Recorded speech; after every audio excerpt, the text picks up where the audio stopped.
ಹೀಗೆ zip lock ಇದೆ. ನಾವು ಎಷ್ಟು ಬೇಕೋ ಪರೋಟ ಸುಟ್ಕೊಂಡು ನಮ್ಗೆ ಸಾಕು ಅನಿಸುತ್ತೆ ಹಿಂಗೆ ಪ್ರೆಸ್ ಮಾಡಿದ್ರೆ ಲಾಕ್ ಆಗುತ್ತೆ.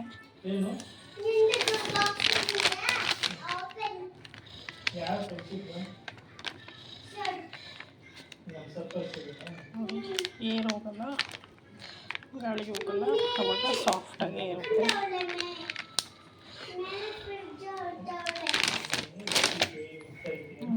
ಇವಾಗ ಮಟನ್ ಕರಿಗೆ ಹಾಕ್ಕೊಂಡ್ವಿ ಒಂದು 4. ಸೊ ಇವಾಗ ಹಾಗೆ 4 ಪ್ಯಾಕ್ ಮಾಡಿ ಎತ್ತಿಡ್ತಾಯಿದ್ವಿ.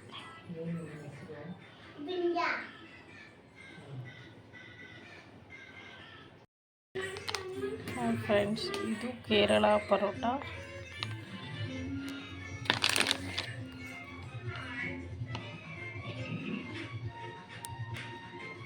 ನೋಡಿ, ಮೂರ್ತಿಯವರು ಓಪನ್ ಮಾಡ್ತಾರೆ. ಅದು ಜಿಪ್ ಲಾಕ್ ಇದೆ, ಇದರಲ್ಲಿ ಏರ್ ಹೋಗಲ್ಲ.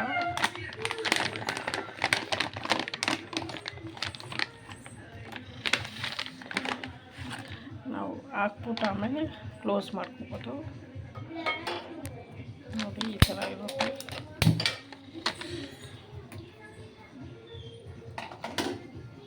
ತುಂಬ ಸಾಫ್ಟಾಗಿದೆ. ಇದು ತವಾ ಇಟ್ಟಿದ್ದಾರೆ.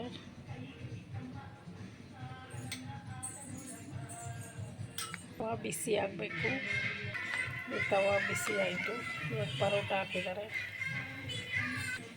ಇದು ರೆಡಿಮೇಡ್ ಪರೋಟ. ಸೊ ನಾವು ಕೇರಳಕ್ಕೆ ಹೋಗಿ ತಿನ್ನೋಕ್ಕಾಗಲ್ಲ ಅಂದರೆ ಇಲ್ಲೇ ತರಿಸ್ಕೊಳ್ಬೋದು.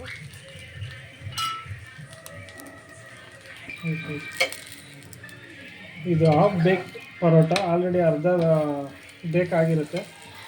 ಸೊ ನಾವು ಮಾಡಿ ತಿನ್ನುವಾಗ ಮತ್ತಿನ್ನೊಂದು ಸಲ ಫುಲ್ಲಾಗಿ ಬೇಕ್ ಮಾಡಿದ್ರೆ ಕ್ಲೀನಾಗಿ ಅದನ್ನು ಈ ಥರ ಬ್ರೌನ್ ಕಲರ್ ಬರೋವರೆಗೂ ಚೆನ್ನಾಗಿ ಎಣ್ಣೆ ಹಾಕಿ ಎಣ್ಣೆಲೇ ಚೆನ್ನಾಗಿ ಈ ಥರ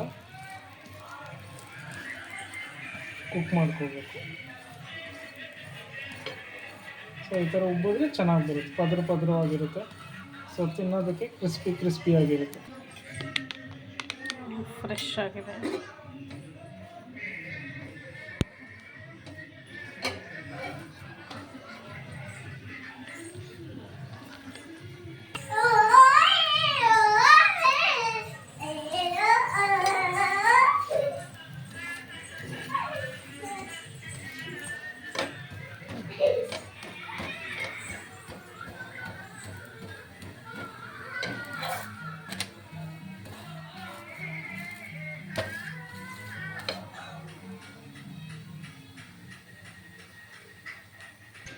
ನೋಡಿ, ಬಿಸಿ ಬಿಸಿ ಪರೋಟ ರೆಡಿ.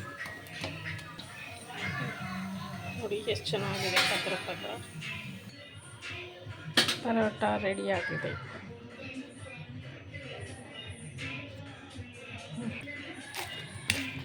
ನೋಡಿ ಹೇಗೆ ಮಾಡ್ತಾರೆ, ಹೋಟೆಲಲ್ಲಿ ಹೇಗೆ ಮಾಡ್ತಾರೆ ಹಾಗೆ ಮಾಡ್ತಾರೆ ಮೂರ್ತಿ. ಸೊ ಈ ನಾನ್ ವೆಜ್ ಹೋಟೆಲಲ್ಲೆಲ್ಲ ಈ ಥರನೇ ಪರೋಟ ಸಿಗುತ್ತೆ.